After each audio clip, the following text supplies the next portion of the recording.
बिल्कुल रंग बिरंगे बैलून्स के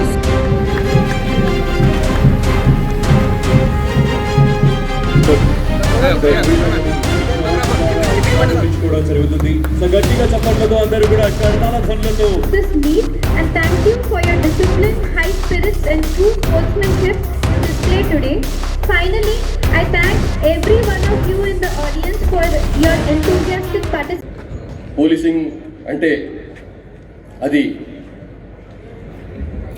100 మీటర్స్ రేస్ కాదు, స్ప్రింట్ కాదు, అది ఒక మ్యారథాన్ రేస్. పోతూనే ఉంటాం మనం, ఎప్పుడు ఎక్కడ ఆగాల్సి తెలియదు, ఎంత దూరం ప్రయాణం చేస్తో తెలియదు. మ్యారథాన్ రేస్ అంటే దానికి ఒక ఎండ్ ఉంటుంది, 42 కిలోమీటర్స్ 21 కిలోమీటర్స్ అని. కానీ పోలీసులకు అంతే అట్లాంటి టార్గెటే ఉండదు. ఇది రీచ్ కావాలని చెప్పి రీచ్ అయిన తర్వాత మళ్ళీ ఒక మ్యారథాన్ రేస్ రావచ్చు, అది రీచ్ అయిన తర్వాత మళ్ళీ ఇంకొక మ్యారథాన్ రేస్ రావచ్చు. సో పోలీస్ అంటేనే నిరంతరం మ్యారథాన్ ప్రక్రియ ఇది. దాంట్లో తెలంగాణ పోలీసులు చాలా ముందున్నారని చెప్పడానికి ఏమాత్రం ఇంకా ముందు ఆడాల్సిన అవసరం లేదు. ఇంతకుముందు 1950s నుంచి కూడా ఒక అద్భుతమైనటువంటి క్రీడా కల్చర్, క్రీడా సంస్కృతి తెలంగాణలో ఉంది, మరి ముఖ్యంగా హైదరాబాద్లో ఉంది.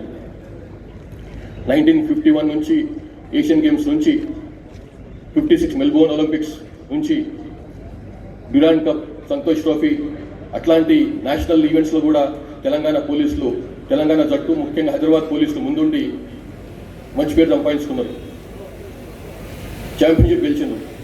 అయినప్పటికీ కూడా 1970s తర్వాత మా చిన్నతనంలో కూడా చాలా ఫుట్బాల్ స్టేడియం గ్రౌండ్స్ ఉండేవి హైదరాబాద్లో. చిన్న చిన్న ఫుట్బాల్ గ్రౌండ్స్లో కూడా పిల్లలు ఫుట్బాల్ ఆడుతుండే వాళ్ళు. కానీ 1970s తర్వాత, ముఖ్యంగా 1980s అయితే తర్వాత ఫుట్బాల్ అన్నది స్పోర్ట్స్ కల్చరే పోయింది. అందులో ఫుట్బాల్ అన్నది మొత్తమే వెనక్కి వెళ్ళిపోయింది. అట్లాంటి ఫుట్బాల్ కల్చర్ని, అట్లాంటి స్పోర్ట్స్ కల్చర్ మళ్ళీ మనం డెవలప్ చేసే ఉద్దేశంతో గౌరవ ముఖ్యమంత్రి గారు రేవంత్ రెడ్డి గారు చాలా ప్రాముఖ్యం ఇస్తున్నారు. ఈ ఒక క్రీడా పాలసీ కూడా తీసుకొచ్చిండ్రు రాష్ట్రం, తెలంగాణ రాష్ట్రానికి సంబంధించి. ఇంతవరకు తెలంగాణ రాష్ట్రంలో కానీ, అంతకుముందు ఏపీ రాష్ట్రం ఉన్నప్పుడు కూడా కానీ స్పోర్ట్స్ కల్చర్, క్రీడా పాలసీ అనేది లేదు.